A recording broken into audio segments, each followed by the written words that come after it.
What is up, everybody? Welcome to the Half-Ass Podcast. I know it's been a while. Your boy has been busy, but I am back, and the subscriptions have not slowed down at all because we're almost at 200 subscribers. Ladies and gentlemen, 200. But I'm not here to boast today. I'm not here to try and market anything, nothing like that. Bullshit. I am here today to give you all the Cobra Kai Season 3 review. Let me tell you guys how busy I've been. Just a little quick synopsis of what's going on. A little backstory of Hap right now. I'm working a lot.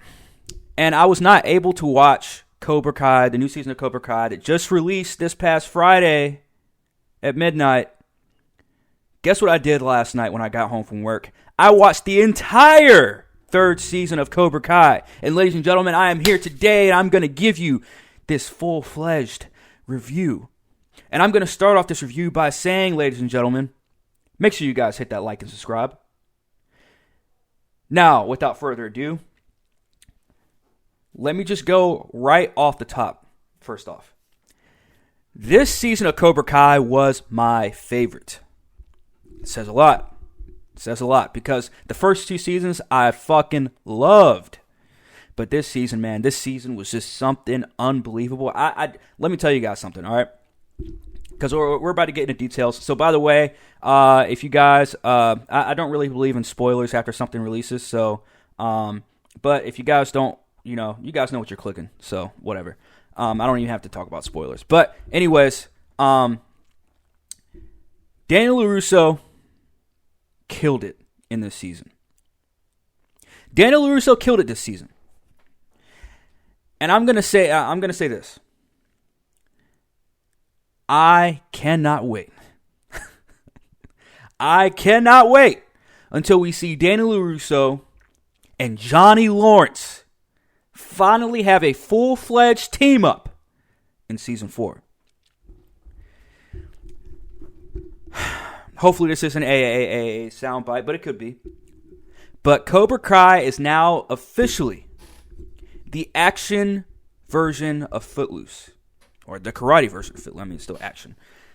So this season basically was the aftermath of Miguel, right? Miguel getting kicked off the stairwell or whatever at school by Robbie. With that being something, going into season 3 was like pretty much the biggest story. I wasn't too enthused about this season going into it and going into season 3, or else I would have watched it on Friday night. But I mean, of course I was looking forward to it. Don't get me wrong, but going into season 3, I was not really that excited because I was like, all right, our biggest story is, all right, they have a karate fight at school. You got one dojo against the other dojo, and they fight.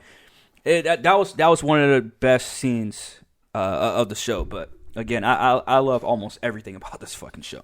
And not only is Cobra Kai the hottest show whenever they release their shit, but dude, this is probably the best show out right now, honestly. I mean, every time they release a season, the past 3 seasons, it's just the best show.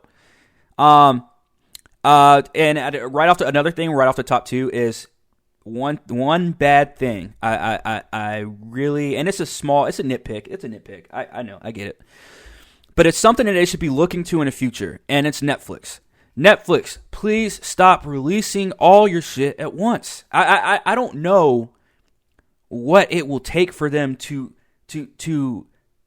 use that same ingredient that every other fucking stream service has. Netflix, as much as I love binging it, now it's like, okay, now what? Now we have to wait an entire year for season 4. But anyways, that's just nitpicking. And it was just a couple things off the top. But again, this season was the best. And here's why. So I'm going to do a character by character, analysis or review. It's not going to be too detailed, but it is going to be some details. All right? And we're going to start off with the main character. Well, one of the main characters, let's just say. Danny LaRusso. Danielson. Oh, Danielson. So pretty much what Daniel LaRusso did this season was he was more of the I have to find myself. You know what I mean? He's more of the I have to find what was it that got me. What exactly was it that got me this entire fucking dynasty of fucking of karate badasses, right?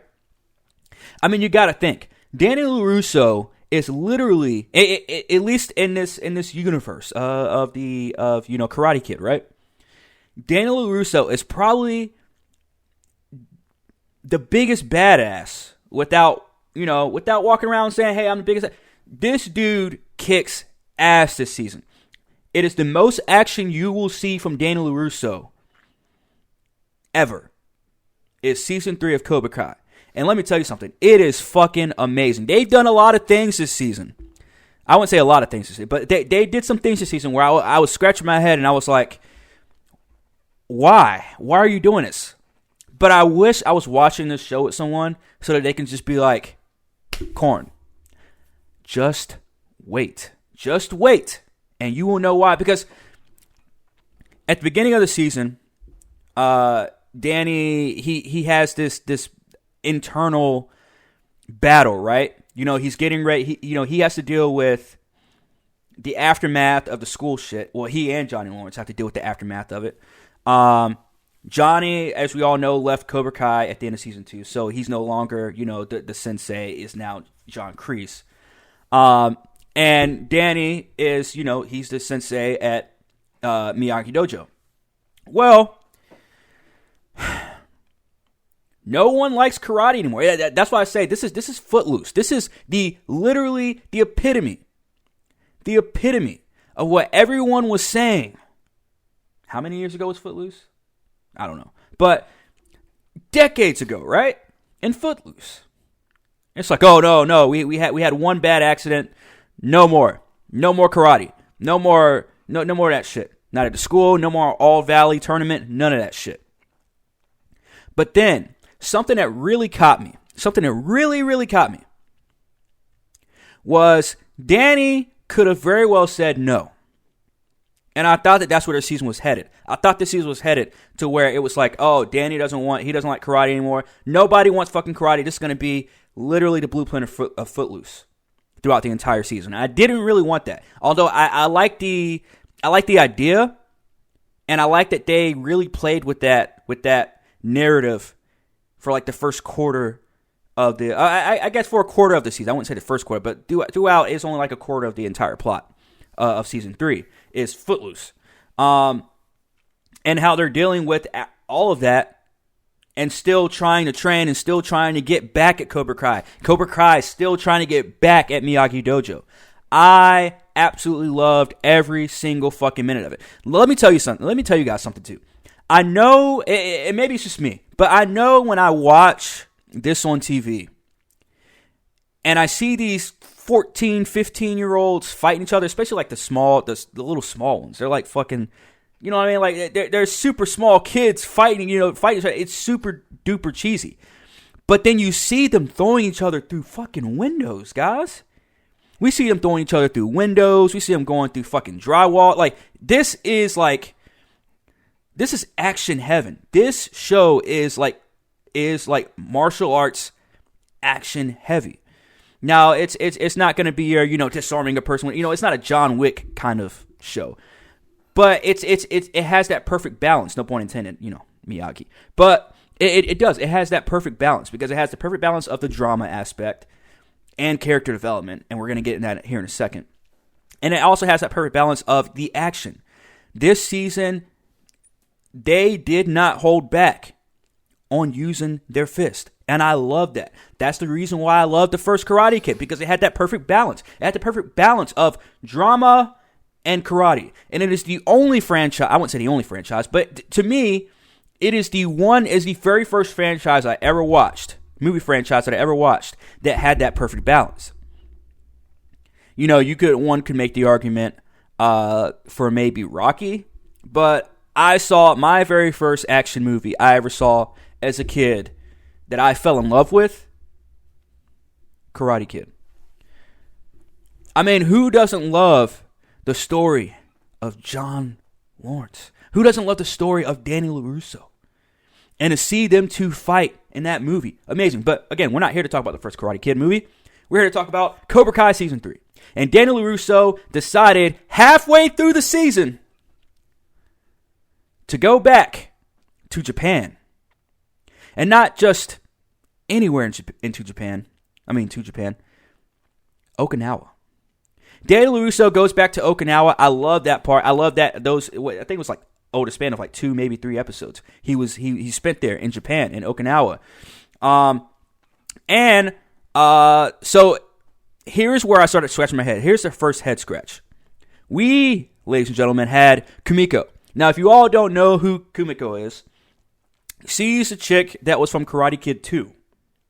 When Danny and Mr. Miyagi went over to Japan and trained and did all their stuff. I haven't watched the movie in years. I haven't watched the movie maybe since I was like 6, 7 probably.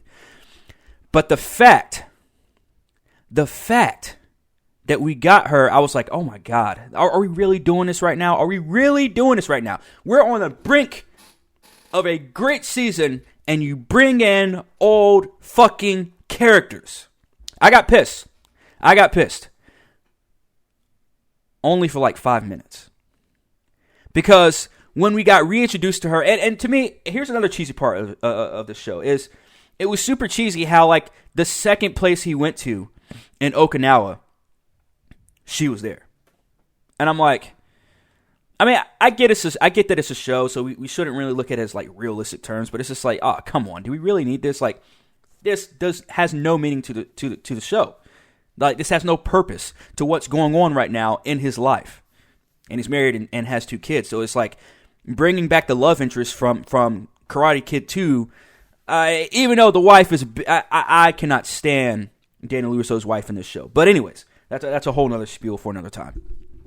So we get her. We get Kumiko, right? And then they sit down and they start talking, and I'm like, all right, can we kind of like are they gonna fall in love? Like, what is going on here? Is he gonna have an affair? Like, what the fuck is going on here? But then she takes him to this place, and still, I'm still sitting there scratching my head, like, all right, well, can we like speed this up? Can he get back to where the fuck he's going? And then we find out that the place that she took him to, there's a letter from Mr. Miyagi himself. And I was like, oh my God. And as soon as I found that out, I was like, this is going to be like emotional. This is going to be super fun. Like, I'm sitting there like, oh my, this is going to be super emotional. We're sitting there watching it. And I cannot help but to get a little bit choked up, man, when they start talking about Mr. Miyagi. And then Mr. Miyagi starts talking about his relationship with Danny, and he starts talking about his relationship with Danny's daughter Sam, who we're going to get into. She's one of the other main characters. And it instantly took away my doubt that my doubt that this show was going to be good. I mean, that this season was going to be good, because I knew. I mean, even though this was episode 3, maybe 4, and it was great so far. But then it got to that episode, and I was just like, all right, man, I don't know if I really like this. Because he had a perfect reason to go to Japan, because he's a car salesman, and had to get a partnership or something like that with the people in Japan. But I was like, all right, cool. This is weird flex, but okay. But then they started pulling at the heart. They started pulling at emotions, and she started reading that letter from Miss Miyagi, and then you start seeing Danny get emotional, and then everybody's getting fucking emotional, and then it cuts right into where they're sitting down in a bar, drinking, and guess who shows up now? This guy. And I know what you're thinking. Korn, who the fuck is this? Well, let me tell you who the fuck this is. This is Chosen, who I always thought, this is weird, I always thought his name was Josit, like Josit, but then I found out that his name was Chosen. I was like, that's a pretty badass name, because it's Chosen with a Z instead of a. I was like, okay. That's badass. That's cool. But this is the main villain from Karate Kid 2. And he's the one that wanted that, he and Danny had to fight to the death. Danny obviously won, but Danny didn't kill him because obviously, the way, So, Danny showed mercy. That was, Karate Kid 2. This cat shows up. And you're thinking, all right, now they're starting to pander and bring back all these old characters. They don't even need to pander. This is the top show. Like, whenever they come out, everybody talks about Cobra Kai. If you are a Karate Kid fan, you're talking about Cobra Kai. There's no reason for them to bring this dude into the show. That was my first thought. But then, 20 minutes later, guess what happens? Chosen and Danny LaRusso go into the deep, dark jungles of Okinawa. And they start training where I believe he said it was... All right, so Mr. Miyagi and Chosen's sensei were both trained by the same sensei, if that makes sense. So his sensei, Chosen sensei, and Mr. Miyagi's sensei were both trained by the same, and Mr. Miyagi were both trained by the same sensei. That sensei had that dojo where Chosen took Danny, and they went back and they were going over little scrolls and all that cool like Japanese shit, right?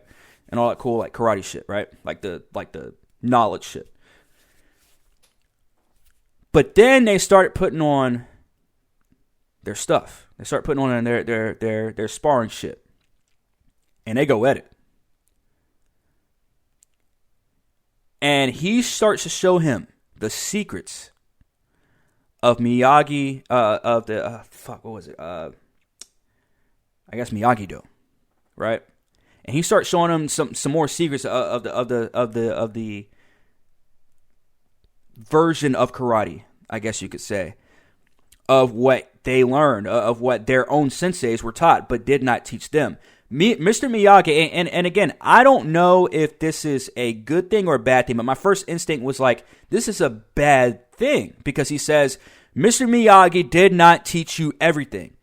But the whole story is that Mr. Miyagi taught Danny LaRusso everything he knew. That was the point of this entire show, so that he could pass it down to his daughter, which, by the way, we'll get to here in a second, because I think she was the worst part of the show. But anyways, yeah, spoiler alert. I mean, not spoiler alert. Is it spoiler alert? Whatever. Stay tuned. So Chosen pretty much shows Danny LaRusso, these secret moves, fucks him up. Fucks up both of his arms. Well, doesn't fuck up both of them, but, he pretty much defeats him. And he gets him back in the same position as Danny had him at the end of Karate Kid 2. And, of course, he doesn't kill him. Because he did all of this with a purpose. Because then he starts laughing and doing the whole cheesy thing. And then Chosen, as Danny LaRusso's getting ready to leave, and he thanks him for showing him, all this new cool shit, Chosen gives him the scroll of the secret Miyagi shit, right? And I thought to myself, I said, damn it, Netflix, damn it, Cobra Kai, you got me again. Because you got me doubting you guys. You got me doubting where you guys were headed for bringing back old characters. And then they fooled me. I was looped right back in. I said, oh, they were used for a purpose. Because while it's so obvious that Danny LaRusso went to Japan, went to Okinawa, to not only find himself, but to find more purpose from what he was taught from Mr. Miyagi. Mr. Miyagi's old stomping grounds, right? But in the end, we did get that, but in a way that we never saw coming.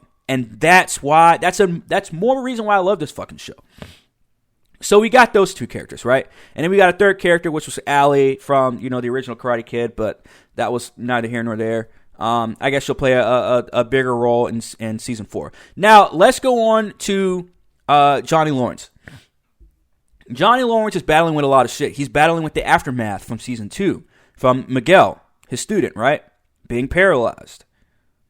And at the beginning, we all knew he wasn't going to die or anything like that, but that's pretty much what he was dealing with. At least, I'd say probably the whole entire season, because he's dealing with that. Then he's dealing with his son, his actual real biological son, who's the one that put Miguel in the hospital in the first place. So he's dealing with his student that's paralyzed, that doesn't know whether he's going to walk again. Then he's dealing with his son who's on the run because his son is the one that paralyzed his student, his best student and his greatest student.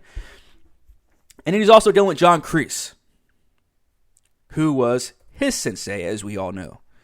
And John Kreese is probably the perfect bad guy.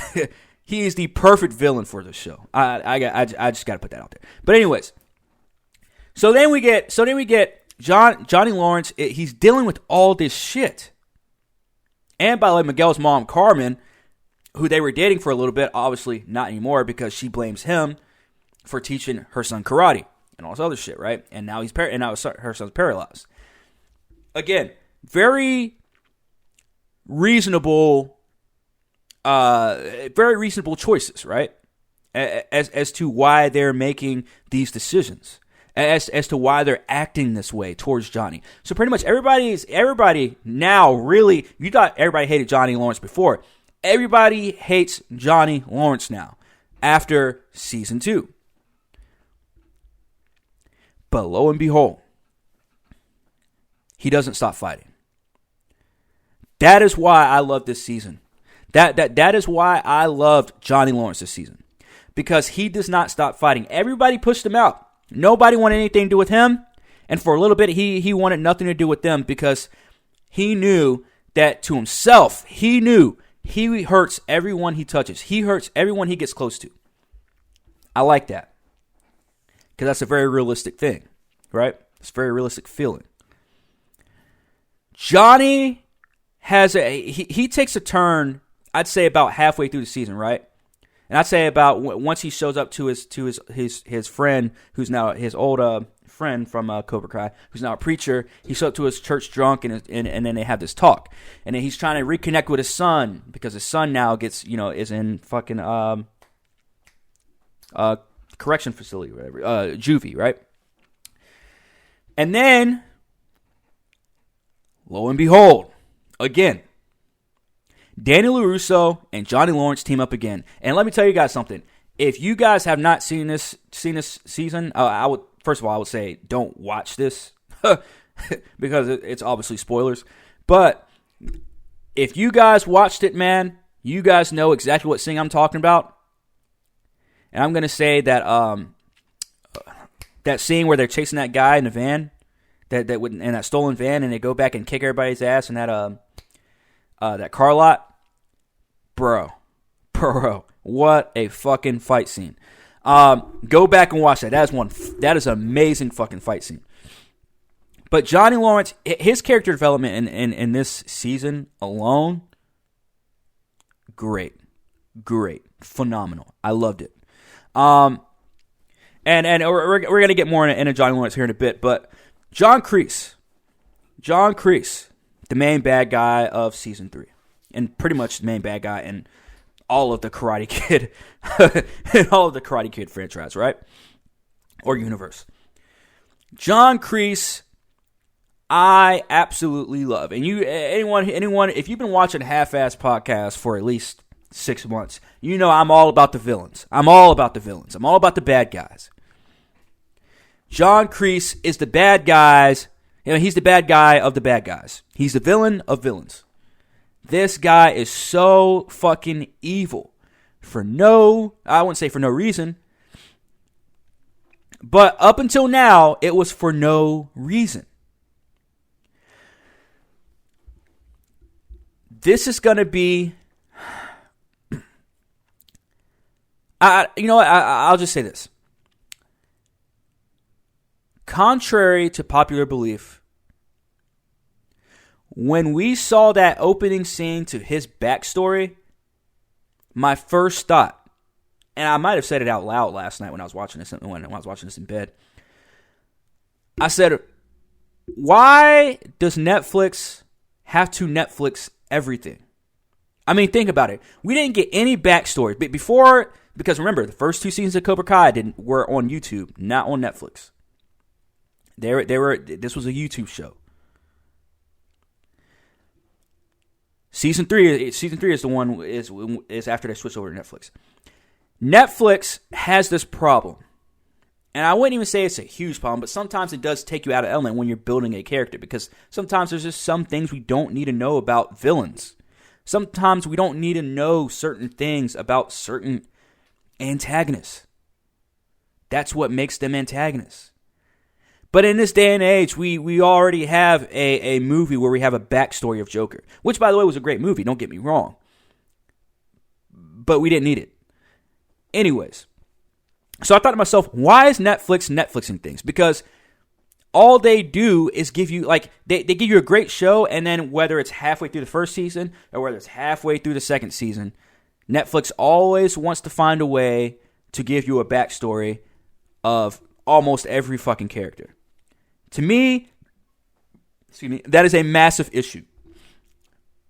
Because in order to continue to tell a great story, when you're already telling a great story, you don't need the backstory. Now, see, if you had a new character and you wanted to give a new character a backstory, cool, I guess. It all depends on the narrative, and it all depends on the kind of show it is, or movie it is.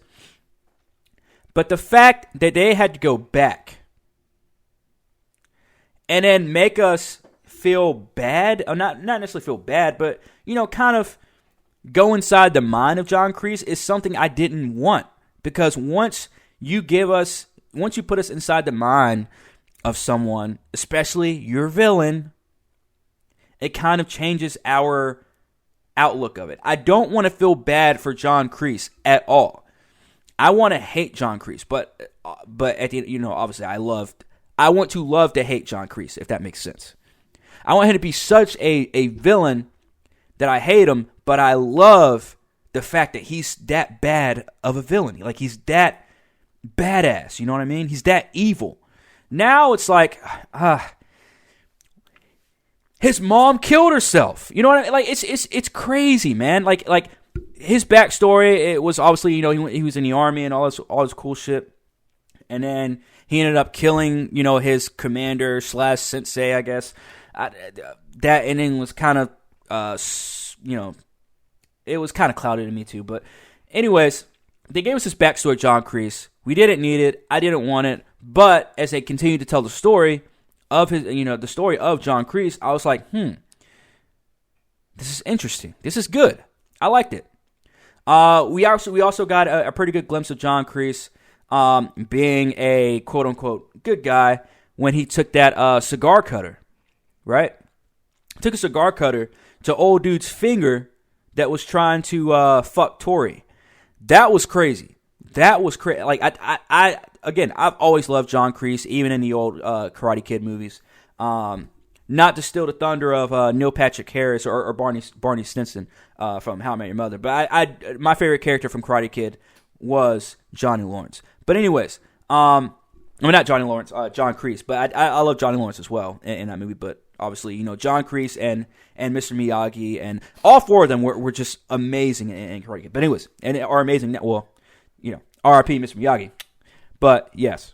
Anyways, John Kreese did an amazing job in season 3, played by Martin Cove.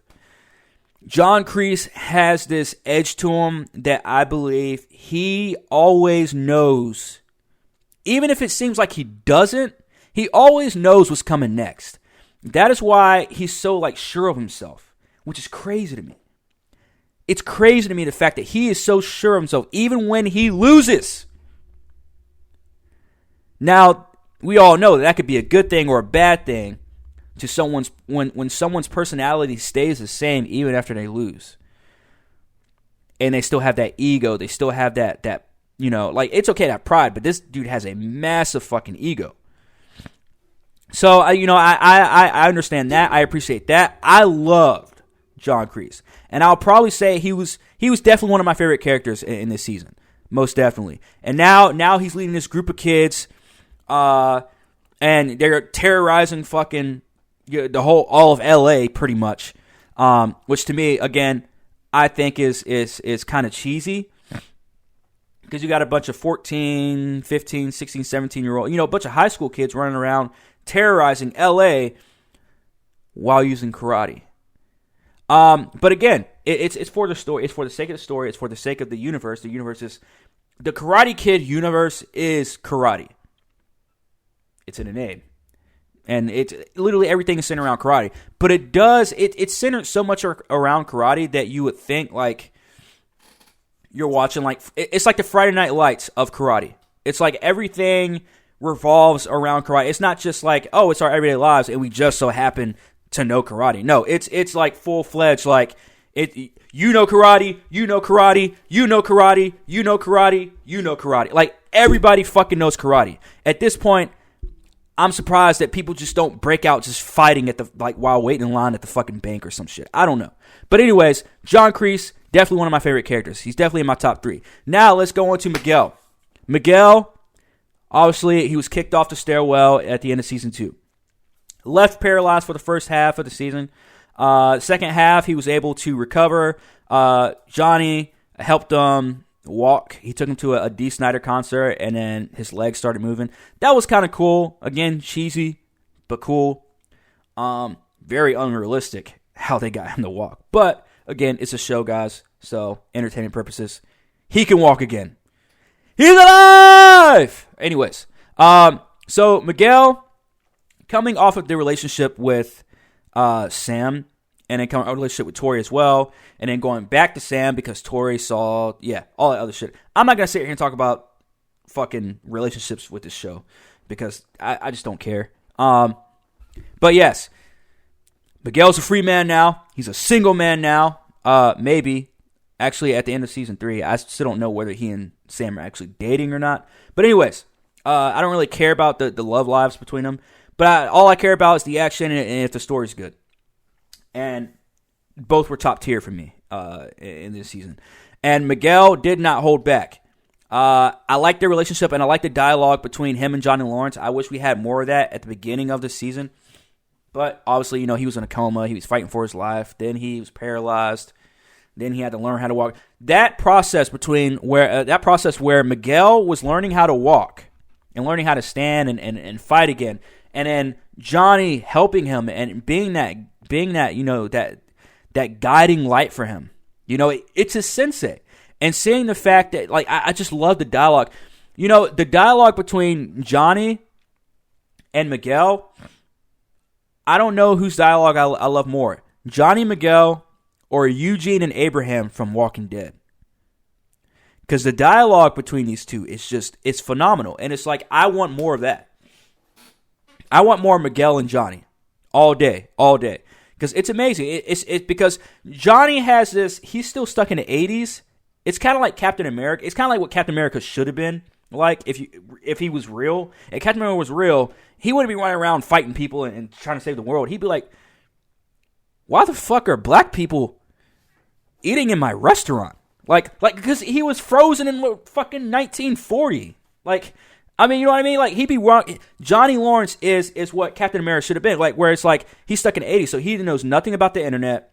He doesn't know anything about hashtag. Like, it's hilarious. The dialogue between Miguel trying to explain to Johnny what modern day life is like and like recording and taking pictures and all this stuff, like all this not next gen stuff, but all this like new age shit, all this shit that's like second nature to us in real life right now. If you go back 30, 40 years, you know what I mean? Like none of this shit I wouldn't be sitting here, doing this recording right now. Like it's just simple shit like that. Is what makes me love the dialogue between Miguel and Johnny. And I want more of that in season 4 as well. So hopefully we'll get a lot more of that. I'm sure we will. But yeah, I like the fact that he was able to fight at the end of season 3. He was able to actually fully participate in all this other shit. And now we know that he's going to be competing in the All Valley Karate Tournament. So I'm excited for that as well. Let's go on to Robbie, the son of Johnny Lawrence. This cat, as you all can see now, he's in a juvenile detention center, I think is what they call that shit. I don't know, but he's in juvie, which is like jail for kids. I feel like I shouldn't really have to explain that, but whatever. So he's in juvie for what he did to Miguel, for paralyzing him, all this shit, right? His character development in this show, I thought, was lackluster. Here's why. Season 1, we had the reject kid of Johnny Lawrence. We had the epitome of Johnny Lawrence. We had the spitting image of what Johnny Lawrence was, which was this cat that was pretty much on his own. And I'm not talking about the Johnny Lawrence from Karate Kid. I'm talking about Johnny Lawrence, like grown-up Johnny Lawrence that we saw in Season 1. And we saw a guy that had pretty much no one and nothing. And he fought for survival. And that's the same thing that Johnny Lawrence did in Season 1. Fought for survival. Now look at what we've got. Now Season 3, we've got a well-seasoned Robbie who knows how to fight. He fought off like 3 dudes in the detention center. But that's all it was. He gets out of juvie. Oh, by the way, when he's in juvie, his dad's trying to reconnect with him. Johnny's trying to reconnect with him. Johnny, Robbie's like, fuck off. Then you got Danny's trying to connect with him.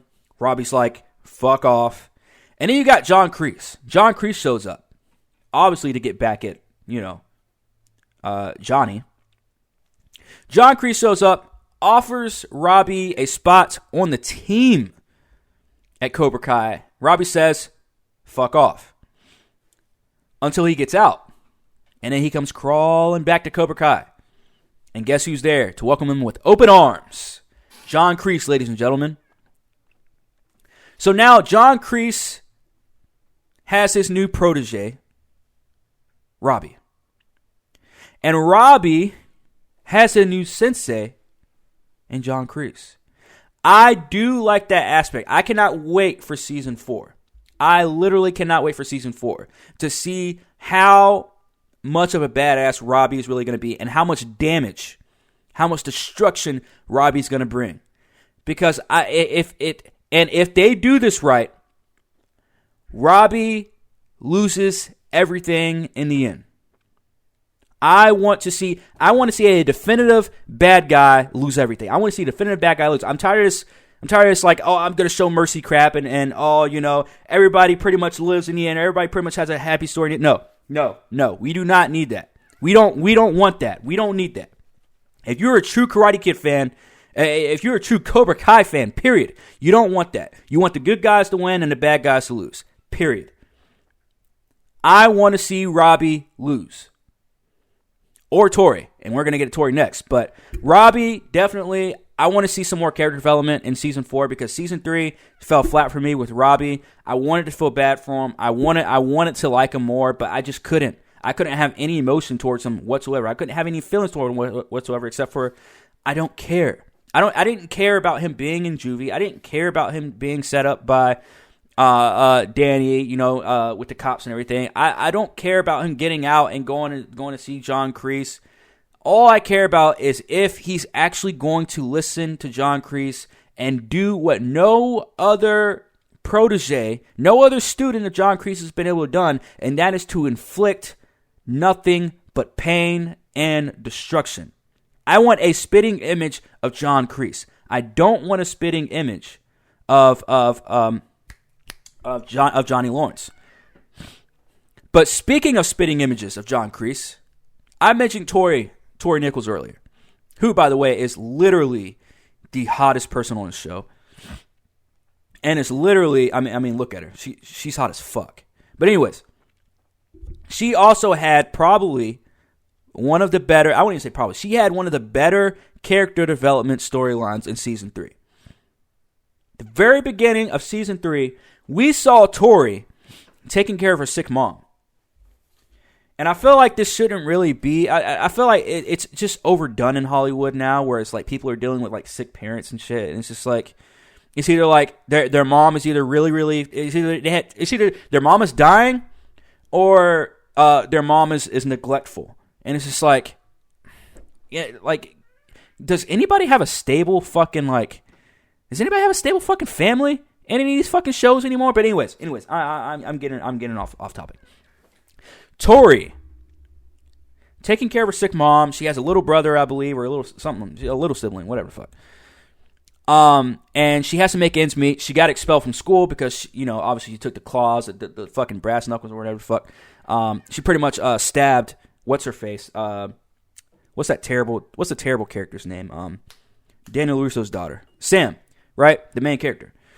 She pretty much fucks her up at school and then gives Sam PTSD pretty much and makes her cry all fucking season. And we're definitely going to get to that.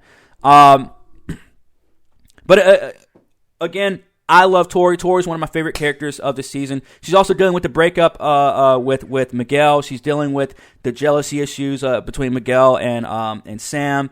She's just all kinds of fucked up. And guess who comes to her aid? Guess who comes to save her?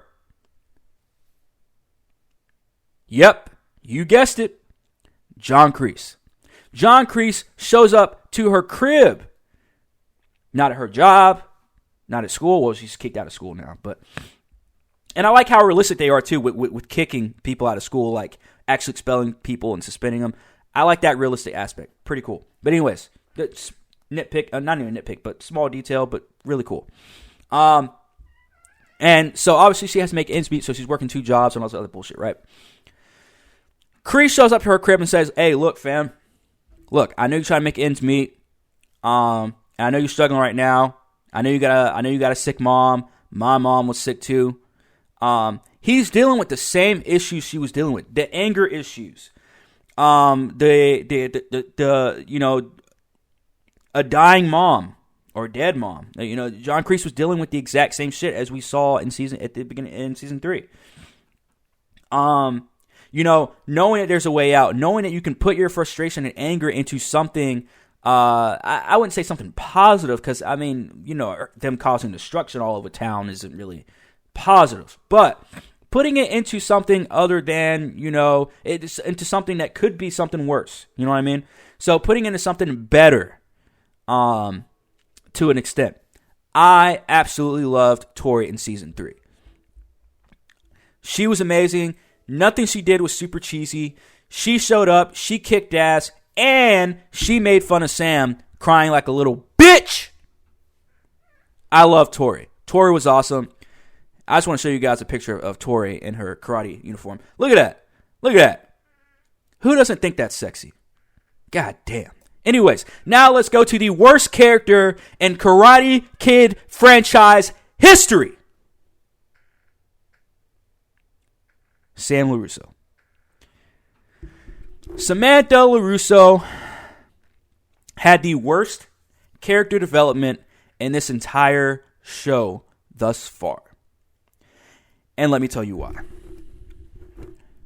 She is the son of what we know to be the best karate kid in the world. 2-time All-Valley karate champion. Daniel LaRusso. The guy that traveled all across the world and whooped everybody's ass. Daniel LaRusso. But just like a woman, guess what Samantha does when she loses? She cries. Season 3 was nothing but Sam crying. And for those of you that actually watched this season, you know exactly what I'm talking about.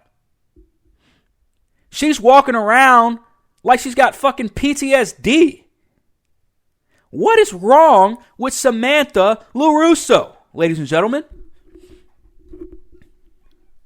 She got a couple scars from Tori. And let me tell you guys something. I know I'm not going to lie. I have a little bit of bias with Tori just because I love her character so much. Like, a lot of these characters are great, but like these characters in Cobra Kai that we're getting are top notch. Because it's not just, oh, hey, I'm a chick and I'm hot, I'm just gonna fight. No. They're developing these characters, guys. But they're doing so great in developing certain characters that they're kind of lacking with some of the main characters. You know? Like, I wish we would have got at least a crumb of good character development with Sam, but we didn't. She cried the entire season. Every time she even heard every time she heard Tori's voice, saw Tori's face, was reminded of anything with Tori, or anything with karate for that matter, she start crying. She literally sit like that and just start bawling and rocking back and forth like she should be in a straitjacket in a white padded room. There's a scene. With that being said, there's a scene in the show where her and Danny are sitting on the boat and they're fishing. And I don't know what it is, but for a split second, I kind of felt bad for her. For a split second, I kind of felt emotional for her. I felt emotional pull, from Sam. And after that, there's this conversation that she has with Danny when she's back in the dojo, right? And she's doing like the air shit, right? She's just like, just warming up. And he shows up and they do the fish hook thing, right? Or the casting, right? And they take the I don't think are they Singapore canes? They might be Singapore canes, but they take the Singapore canes and they start sparring. And they go with the motion. And it's like, how fast would she have learned that just from the other day going fishing and doing the whole, you're casting your bait and all that other stuff. I'm like, again, I know it's entertainment, but it's that's a plot hole though. But anyways, I know I'm nitpicking, but small detail. I did not like Sam this season. I didn't like her second season. I've never liked this character, and no, it's not just because we had a legendary male character now passing it down to his daughter. I mean, that's cool if it's done right, but it's not done right. It's just like you have all these great characters, you have all these great stories, all these great plots into one show, and all these great characters, character development, all this other stuff. But then you have Sam, who's supposed to be the main character of this entire fucking show. And it's just like, she's shoved down our throats. And it's just like, I don't care about her at this point. I really don't. I don't care if she gets the guy that she wants. I don't even care if she wins the fucking tournament, which I'm sure they will make her win the fucking tournament. And she will probably get her own spin-off show or movie. Who the fuck knows at this point? But I believe this is the weakest part of this entire show. Not just season 3. The weakest part of this entire show is Samantha LaRusso. Samantha LaRusso, get your shit together. Because season 4, I'm going to start fast-forwarding through your scenes. As much as I hate to say that. And I probably won't really do it. But I will probably, I'm just going to go off the limb and say, I will fast-forward through your fucking scenes. If by episode 2 of season 4 next year, you're still a shitty fucking character. And you still have shitty writing in terms of your character development. Great actor, or actress, I should say. Terrible fucking character development.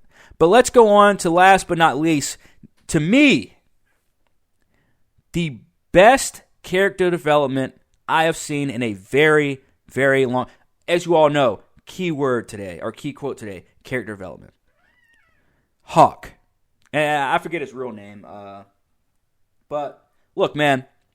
And the reason I want to share this picture because this is Hawk from season 1. And then you go to Hawk in season 3. This cat has the best character development in this entire show. And here is why. You take the wimpy little kid that was getting picked on and bullied in season 1. You teach him a few moves. You boost his ego a little bit. And then you get the guy on the right. You get Hawk. You get the guy who I thought was going to be the spitting image of John Kreese. But this guy, I mean, when you thought that his character development was so wild in season 1 and season 2, bro, season 3, you have no fucking idea. And this is for a guy that they didn't really have a real plot for in season 3. If you really watch it, if you really pay attention, season 3, they had no real plan for Hawk. He was supposed to be the guy, and we all saw it coming. He was supposed to be the guy that's supposed to be this really big badass, walking around, causing all destruction, the leader of Cobra Kai, the leading student, at least, of Cobra Kai. And then we thought it was going to be a big battle between him and Miguel, or a big battle between him and, what's his fucking name? Robbie. And it never ended up happening, because they had yet another plot twist in season 3. And that plot twist was Hawk joining Miyagi-Do. Yes, ladies and gentlemen, you just heard me correctly. Hawk joins Miyagi-Do. This guy becomes a good guy in the very last episode of season 3. Fam, if you were to tell me a year ago that Hawk would be joining Miyagi-Do, or hell, that Hawk would leave Cobra Kai, I would have said you're foolish. That dude bled Cobra Kai just as much as Johnny Lawrence did in Karate Kid 1. Guys, I am not lying when I say that I sat here and I was in awe. I was shocked. All 10 episodes. Fooled. Bamboozled. I wouldn't say bamboozled, because I think that's a bad thing. But I was definitely fooled. My brain was scrambled eggs by the end of this fucking show. By the end of this season. And not in a bad way, but in a good way. The only bad way was that backstory. John Kreese's backstory that they showed with the Cobras and all. I'm just like, this is weird. But anyways, There's some really good character development in the show. There was really good plot points. In the end, we got Tori. Pretty much Tori and Robbie Keene are the two leaders at Cobra Kai now. After Hawk leaves, the two fat kids leave. The small kid looks like Logan Van Deventer. He leaves. Like all of them, they all left and went over to Miyagi-Do or that little, I guess, mix between Miyagi-Do and Eagle Fang. That's such a weird name. I don't know why Johnny Lawrence would get rid of Cobra Kai, the Cobra Kai name, but whatever. I get it. But now the show has a different meaning going into season 4, because now it is going to be the downfall of Cobra Kai, the destruction of Cobra Kai. Can they take down Robbie Keene? And let me tell you something. Listen to everything John Kreese says in this season. Listen to every single thing John Kreese says. He says, I'm going to eliminate the weak, and we are going to gain the strong. So it is addition simply by subtraction. And I fucking love it. I love it. 3 things to take away from the show. John Kreese, everything John Kreese says, the entire character of John Kreese. The flashbacks, and not just flashbacks, but going back on to some of the very key things that Mr. Miyagi said and did and taught Danny. And then you see the character development of Danny LaRusso now passing all his shit down to his daughter, at least trying to pass all his shit down to his daughter, but his daughter's too emotional, like her mother, and is now just, I don't know, dude, maybe, I don't know, maybe they had her on her period the entire season, I don't fucking know. But they need to change that character, because if you're going to build her to essentially be the quote unquote next Karate Kid, please build a better character, man. Please, the writing for that character, that is my, I wouldn't say that's my only complaint, because there are some very cheesy moments in this season. But for the most part, it's, I wouldn't say for the most, like almost all of it is very adult oriented. It's very trying to explain this show to someone who doesn't know shit about Karate Kid, or doesn't even know shit about Cobra Kai, or has never watched it, would kind of seem weird, just because it's definitely an adult, or it's an adult show. but it could also be enjoyed, by the younger audience. But it's definitely an adult show, but it has its cheesy moments too because they're all in high school, man. Like you're dealing with like 15 to 17-year-olds. So, again, but you go back on what John Kreese was saying. He's saying that it's addition simply by subtraction. That's pretty much what he was saying throughout the entire show. I mean, throughout the entire season, and he wasn't wrong because you got Robbie and you got Tori. Those two are the biggest badasses under the badass of badasses, John Kreese. And then, of course, now you got Johnny Lawrence and Daniel LaRusso teaming up. I like the fact they're teaming up, but the one thing I don't like, and I'm not even going to call this nitpicking, I just think it's lazy writing. Why are they mixing both dojos? You're mixing Johnny Lawrence's new dojo, and you're mixing Miyagi-Do. I do not like that at all, especially them sharing the space and all that. But again, I get it. It's for entertainment purposes, blah, blah, blah, whatever. I want to know what you all thought of this season, because this season to me was amazing. This season to me was top notch. The character development, the storylines, it never ended. I was always at the end. I was always at the edge of my seat. I was going to go to bed after watching episode 3. I told myself I'm only going to watch the first 3 episodes and I'm going to go to fucking sleep. I stayed up until 6 o'clock this morning to finish this entire fucking season. Because it's that fucking good. This show is top notch. If you like action and you like drama, and most importantly, you love the greatest movie of all time, The Karate Kid, you better watch this fucking show. But anyways, ladies and gentlemen, I'm going to give my grade for this show. And I'm going to, well, at least for the season 3. And my grade is going to be a solid A. Solid A. I would give it an A+, but your main character development fucking sucked. If Sam LaRusso had better character development and just acted at least somewhat tough in this season, because she was acting tough until the real bitch came around, which was Tori. She ain't want none of that ass. She ain't want none of that because she knew she was gonna get whipped. She was gonna get whipped. But anyways, yes, I give Cobra Kai season 3 for me gets an A solid A, because of character development with pretty much every fucking character. All of the plots they're in it, and it all led back to originally the same plot essentially. So again, and I love the action. The action was awesome. The action is always great with Cobra Kai. Never lacked. But this season has the most action, and it has the most it has the most edge of your seat moments. And also, there's a cliffhanger at the end as well, because I thought we were going to get the All Valley tournament in the last episode. We didn't. So now we know there's going to be a season 4. Now we know season 4 is going to be leading up to the All Valley tournament. Season 4 is also going to bring back Terry Silver, as we saw that cliffhanger at the end of season 3. So John Kreese is now adding more to his repertoire. And yeah, Cobra Kai season 3, great start to a new year. I loved it. What did you all think? Let me know what you all think in the comments. If I left something out, maybe I should make this video longer, my reviews longer. I don't know.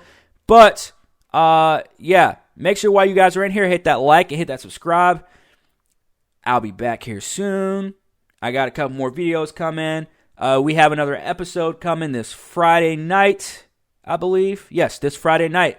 Mark Smith and myself are going to do another episode of Half-Ass Podcast. We're returning with our own panel, Hap Panel.